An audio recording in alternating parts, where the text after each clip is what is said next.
दुबे। अजमेर में हुए कांड में 33 साल पहले हुए केस की यादों को फिर से ताजा कर दिया है। नाबालिग बच्चियों को बहला फुसलाकर उन्हें जबरन धन परिवर्तन के लिए उकसाने के मामले में पुलिस ने 7 आरोपियों को गिरफ्तार किया है। आपको बता दें कि इन 7 आरोपियों में 2 आरोपी नाबालिग हैं।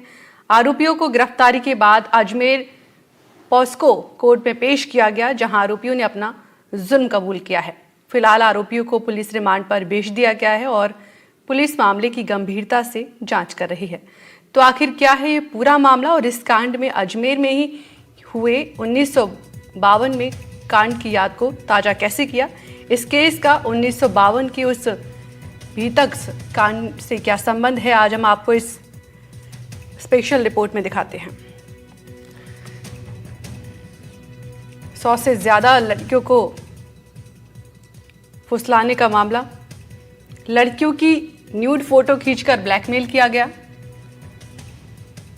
यौन शोषण करने वाले गिरोह का भी भंडाफाड़ किया गया। गिरोह में प्रभावशाली लोगों का हाथ आपको बताया जा रहा है। एक पत्रकार को लड़कियों की न्यूड तस्वीरें भी मिली हैं। इस पूरे मामले पर फोटो स्टूडियो लैब से ये न्यूड फोटोज मिली थी। अखबार में छपने पर स्कैंडल का खुलासा हुआ था। लड़कियों की उम्र करीब 20 साल तक बताई जा रही है। तो आपको बता दें, इस जाल में फंसी लड़कियों से गैंग रेप किया जाता था। ब्लैकमेल कर नई लड़कियों को लाने को कहा जाता था और इसी के साथ मुख्य आरोपी सुहेल गनी 26 साल का अभी फरार चल रहा है। 2018 में सुहेल गनी चिश्ती ने सरेंडर किया था। खुलासा होने के बाद 30 लड़कियां सामने निकल कर आई। 12 लड़कियों ने केस दर्ज कराया था और इसी के साथ ये पूरा मामला अब कोर्ट के सामने है। कोर्ट में ट्रायल के दौरान 2 ही पीड़िता शामिल हो पाई, हालांकि, और ज़्यादातर पीड़िताओं ने शहर में ही ये पूरा शहर ही छोड़ दिया है। 1992 में ये पूरा स्कैंडल हुआ था। एक प्रतिष्ठित कॉलेज की लड़की को पहले फंसाया गया था। आरोपी ने प्यार के जाल में एक लड़की को फंसाया और उसके बाद फार्म हाउस में बुलाकर रेप किया, न्यूड तस्वीरें खींची। न्यूड तस्वीर से लड़की को ब्लैकमेल किया जाने लगा और उसके बाद ये पूरा मामला लड़की से सहेलियों को लाने का फिर उसके बाद दबाव बनाया गया।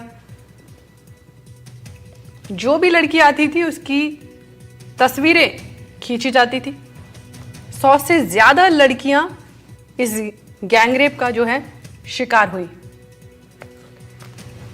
सबसे पहले एक प्रतिष्ठित कॉलेज की लड़की को फंसाया गया और उसके बाद आरोपी ने प्यार के जाल में एक लड़की को फंसाया।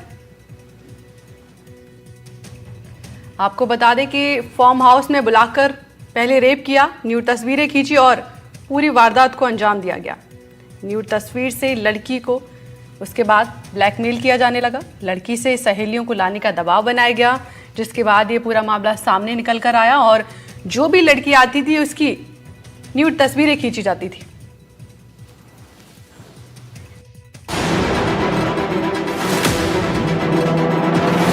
रिहान मोहम्मद, मंसूरी, लुकमान, अरमान पठान और साहिल कुरैशी, ये वो 5 नाम हैं जिनकी करतूत सुनकर आपको विश्वास नहीं होगा और आप ये सोचने पर मजबूर हो जाएंगे कि आखिर इस तरीके की वारदात को अंजाम देकर इन लोगों को क्या मिला होगा।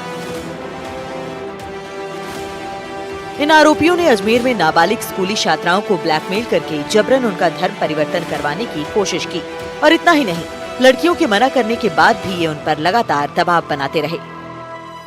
सोहेल मंसूरी नाम का एक लड़का है जो ने कि हमारे स्कूल के वहाँ पे पीछा करता था। स्कूल से फिर घर पे पीछा करने लग गया। 10-15 दिन से रोज पीछा करता था, चिट्ठियाँ फेंकता था उनके दोस्तों के जरिए। फिर उसने खुद ने एक बार फेंकी चिट्ठी, फिर मैंने कॉल किया था, मैं बातचीत करने लगी। उसके बाद में उसने वो मिलने बुलाया, मिलने गई भी थी मैं कैफे में। वहाँ पे मेरे साथ गलत हुआ। वहाँ उन्होंने फोटोएं खींची, उनके दोस्त भी थे वहाँ। सोहेल मंसूरी और उसके दोस्त सारे वहाँ पे थे। उसने फोटो वोटो निकाली। फिर मुझे ने क्या टॉर्चर करने लगे कि ने क्या अपनी फ्रेंड से मेरी बात करवा। तो मैंने डर के मारे करवा दी, क्योंकि वो कह रहे थे कि तेरे घर वालों को मार देंगे, तुझे मार देंगे। फिर बाद में हमारे घर वालों को पता चलने के बाद उसने मेरे को छोटा मोबाइल दिया, जिससे हम बात करने लगे उससे। उस छोटे मोबाइल से जब बात करते थे ना, तब वो धमकियां भी देता था सोहेल मंसूरी मुझे, कि अगर तू किसी को बता देगी तो हम तुझे मार डालेंगे या तेरे घर वालों को मार डालेंगे। फिर किसी को बताया नहीं इसके बारे में। और मैंने करवाई मेरी फ्रेंडों से बात, उनके दोस्तों की। सोहेल मंसूरी और उसके दोस्त है रियान, जावेद, अमान, ये सब उनके दोस्त है, फैजान, ये उनके सारे दोस्त है। इसमें रियान मंसूरी और हकीम कुरैशी, ये इनका मेन लीडर है। ये नहीं क्या, इनके साथ में आता था और मुंह पे बांध के आता था और ऐसे मतलब बोलता था कि नहीं क्या, तुम लोग डरो मत, तुम्हारी ने क्या, तुम्हें भगाने में मैं तुम्हारा साथ दूंगा। कौन है? हकीम कुरैशी इनके पार्टनर ही है। मतलब ये सोहेल मंसूरी जब मेरे से बात करता था ना, ये हकीम कुरैशी का नाम लेता था कि तू क्यों डर रही है, हकीम कुरैशी। हकीम कुरैशी इनके पार्टनर ही है। कौन है ये? हकीम कुरैशी एक मोटा सा आदमी है ये। फिर ये इन्होंने फिर हमारी बातचीत चलती रही। ये मुझे धमकाते भी थे, चाकू से डराया, कभी मामा को मारने की धमकी दी। मिलने गए तो मेरी फोटोज निकाल ली इन्होंने। फिर फोटो निकाली तो मुझे ना कुछ मिला के भी दिया पिलाने के लिए, पर मुझे कुछ समझ नहीं आया, इसलिए वो बोलते गए वैसा मैं करती गई। फिर उसके बाद में हमारी बातचीत हुई और बातचीत करने लगे, डेली टॉर्चर करने लगे। मेरे को बोलते थे बुर्का पहन, मस्जिद में उनके 5 नमाज होती है उनके बारे में बताया, और उनके वो उनके रोजा आ रहे मार्च में भी, मुझे रोजा करने के लिए भी बोला। 14 तारीख को, 27 तारीख को मेन रोजा, कैसे करना कैसे नहीं करना, मस्जिद चलना है हमारे साथ, भगाना है तुझे, कोई कुछ नहीं करेगा। मेरे मामा को मारने की धमकी, सारी चीजें उन्होंने करी। जब मैंने रोजा की बोला तब मैंने मना करा था, उन्होंने मेरे साथ मारपीट भी की और एक बार मेरे चीरे भी लगाए। अभी तो बोले फिर कि ये तो थोड़े बहुत ही है, फिर हाथ भी कट जाएगा। इस वजह से फिर मैंने ये चीरे की बात किसी को बताई नहीं, अब बता रही हूँ। और जब मैं बयान देने गई थी उधर पुलिस स्टेशन, तब वो ने क्या मेरे को ऐसे गन से ऐसे डरा रहा था। उसने मेरे को बोला कि है ना अंदर जाएगी, कुछ भी बोलेगी, तो इसलिए मैंने वहां पे कुछ भी नहीं बोला। पुलिस स्टेशन में जब वो दीदी हमसे पूछने के लिए अंदर बयान देने गए थे ना, तब उसने पहले ही मेरे को ऐसे डरा दिया था हाथ से, सोहेल मंसूरी ने। फर्स्ट टाइम जब अंदर बयान देने जाते हैं ना, तब। फिर कई बार इसको धमकाया जाता था कि तू हमारे से बात नहीं करेगी तो तुमको तुम्हारे मामा को सल्टा देंगे, तुम्हारे भैया को सल्टा देंगे, ऐसे वो छोटे पिस्तौल चाकू ऐसे दिखाना। ऐसे करते बच्चे घबराने लगे। फिर कई बार एक दो बार इनसे फोन पे बात हुई तो धीरे धीरे ये वार्तालाप बढ़ती जाएगी। फिर बाद में बच्चे ज्यादा घबराने लगी। अब पूछते तो ये डरती है। इसके हाल में फिर 5-10 दिन रोका इसको, फिर वापस ये तो इतनी देर से हो रही जो बात करना ही पसंद नहीं। इसके दिमाग में वही है, बस इसको धमकी दे रखी है, इसका माइंड वॉश कर दिया। इसको धर्म परिवर्तन के लिए कहने लगे। ऐसे दरिंदों को इनके मकान वगैरह जैसे यूपी में कर रहे हैं आदित्यनाथ योगी जी, वैसे इस तरफ से इन दोषियों की सजा मिलनी चाहिए। मामला सामने आने के बाद पुलिस की नींद खुली और स्कूली छात्राओं से रेप और ब्लैकमेल करने के मामले में 2 नाबालिग सहित 5 आरोपियों को हिरासत में लिया गया, जहां आरोपी सुहेल हुसैन और मोहम्मद लुकमान ने अपना जुर्म कबूल कर लिया है। पुलिस पूछताछ में आरोपियों ने छात्राओं को मोबाइल फोन देने और बहलाने फुसलाने की कोशिश की बातों को कबूल किया। उसके बाद पुलिस ने उन्हें कोर्ट में पेश किया, जहां से सभी को 21 फरवरी तक रिमांड पर भेजा गया है। वहीं पेशी के दौरान अजमेर के अधिवक्ताओं ने आरोपियों की जमकर पिटाई कर दी। कोर्ट से रिमांड ली गई, 4 दिन की रिमांड दी गई। सर क्या पूछताछ होगी उनसे 4 दिन में, क्या पूछताछ की है? प्रकरण के अंदर देखते हैं जो भी पॉइंट्स जो भी आए हैं, जो भी एफआईआर के अंदर तथ्य है और जो भी हमारे सामने साक्ष्य आ रहे हैं, उनको कोरिलेट करके जितना भी जो टाइम है उसको यूटिलाइज करें। सभी आरोपियों का नाबालिग बच्चियों को फंसाने और शिकार करने का तरीका साल 1992 में हुए अजमेर ब्लैकमेल कांड के आरोपियों के तरीके जैसा ही था। यहाँ भी आरोपियों ने एक ही प्राइवेट स्कूल की बच्चियों को टारगेट पर रखा था। आरोपी पहले नाबालिग लड़कियों से दोस्ती करते थे और फिर उन्हें मोबाइल फोन देते थे, फिर उन्हें मिलने के लिए बुलाते थे और वहाँ उनकी तस्वीरें खींचते और वीडियो बनाते। इन वीडियो और तस्वीरों का इस्तेमाल कर वो लड़कियों को ब्लैकमेल करते थे, उन पर अपने दोस्तों से मिलवाने का दबाव बनाते थे। दरिंदगी यहीं खत्म नहीं होती, क्योंकि कई बार लड़कियों से जबरन कलमा पढ़वाने और रोजा रखवाने की कोशिश की गई थी। इस काम के लिए आरोपियों ने एक रेस्टोरेंट का ठिकाना बना रखा था। पीपली चौराहा स्थित स्काई डेक रेस्टोरेंट में स्कूली छात्राओं को कॉफी पिलाने के बहाने बुलाते थे, फिर किसी दूसरे स्थान पर ले जाकर आपराधिक कृत्य करते थे। एनडीटीवी राजस्थान की टीम जब स्काई डेक रेस्टोरेंट पहुंची तो वहां ताला लगा मिला। रेस्टोरेंट संचालक का कहना था कि पारिवारिक शादी होने की वजह से रेस्टोरेंट बंद है। यहाँ पर आकर जो नाबालिग बच्चियां हैं उनके साथ में आकर वो टाइम स्पेंड करते थे, कॉफी पीते थे और उसके बाद बाइक पर दूसरी जगह जाया करते थे। साथ के साथ में ये भी जानकारी मिल रही है कि विजयनगर में ऐसे कई रेस्टोरेंट हैं जहां पर नाबालिग जो स्कूली छात्रा हैं, नाबालिग लड़कियां हैं, उनको प्राइवेसी यहाँ पर उपलब्ध कराई जाती थी और यहाँ पर जो प्राइवेसी में जो बच्चियों के साथ में देशोषण, छेड़खानी ऐसे मामले सामने आते रहे हैं। ये आप देख सकते हैं रेस्टोरेंट, हालांकि जो है यहाँ पर रूफटॉप रेस्टोरेंट है। यहाँ पर अभी फिलहाल चैन से ताला लगा हुआ है और जो बताए गए रेस्टोरेंट में जो मोबाइल नंबर है उनसे बात करने पर उन्होंने कहा कि उनके घर में शादी है, इसलिए बंद कर रखा है। पुलिस के मुताबिक आरोपी करीम ने सबसे पहले छात्राओं से संपर्क किया और उन्हें अपने जाल में फंसाने की शुरुआत की। उसके बाद सोहेल और लुकमान ने उन्हें रेस्टोरेंट में ले जाने की योजना बनाई। पूछताछ में उन्होंने ये भी माना कि उन्होंने छात्राओं को फंसाने के लिए कई तरीके अपनाए। दरअसल अजमेर में आरोपियों ने स्कूली छात्राओं से दोस्ती बढ़ाई, उन्हें मोबाइल फोन्स दिए, उनके साथ रेस्टोरेंट में जाकर घूमे फिरे, फिर दोस्ती की आड़ में दूसरी जगह ले जाकर छात्राओं के वीडियो बनाए, तस्वीरें खींची और उन्हीं तस्वीरों के आधार पर आरोपी उन्हें ब्लैकमेल करने लगे। साथ ही ये आरोपी धर्म परिवर्तन का भी लगातार दबाव बना रहे थे।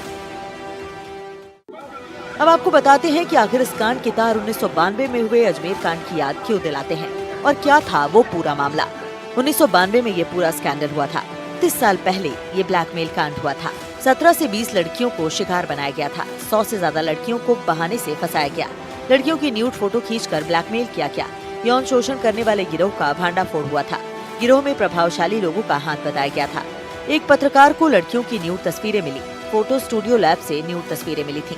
अखबार में छपने पर स्कैंडल का खुलासा हुआ था। लड़कियों की उम्र करीब 20 साल थी। जाल में फंसी लड़कियों से गैंगरेप किया जाता था।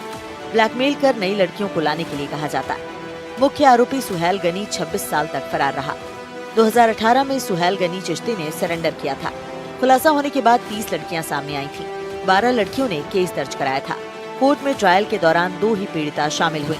ज्यादातर पीड़िताओं ने शहर छोड़ दिया था। अब आपको बताते हैं कि आखिर इस पूरे कांड की कहानी क्या थी और ये कांड शुरू कैसे हुआ था। एक प्रतिष्ठित कॉलेज की लड़कियों को पहले फंसाया। आरोपी ने प्यार के जाल में एक लड़की को फंसाया, फार्म हाउस में बुलाकर रेप किया और न्यूड तस्वीरें खींच ली। न्यूड तस्वीर से लड़की को ब्लैकमेल किया जाने लगा। लड़की से सहेलियों को लाने का दबाव बनाया। जो भी लड़की आती उसकी न्यूड तस्वीरें खींची जाती। 100 से ज्यादा लड़कियों से गैंगरेप किया गया। 1992 में हुए अजमेर कांड में कब कब क्या कुछ हुआ ये भी जानिए। 1992 में ये घिनौना कांड हुआ। चौतरफा दबाव के बाद जांच शुरू की गई। 30 मई 1992 को भैरव सिंह शेखावत ने जांच के आदेश दिए थे। मामले की जांच सीआईडी सीबी के हाथों में सौंपी गई। अजमेर पुलिस ने भी रिपोर्ट दर्ज कर जांच शुरू की। मामले में कुल 18 आरोपी बनाए गए थे।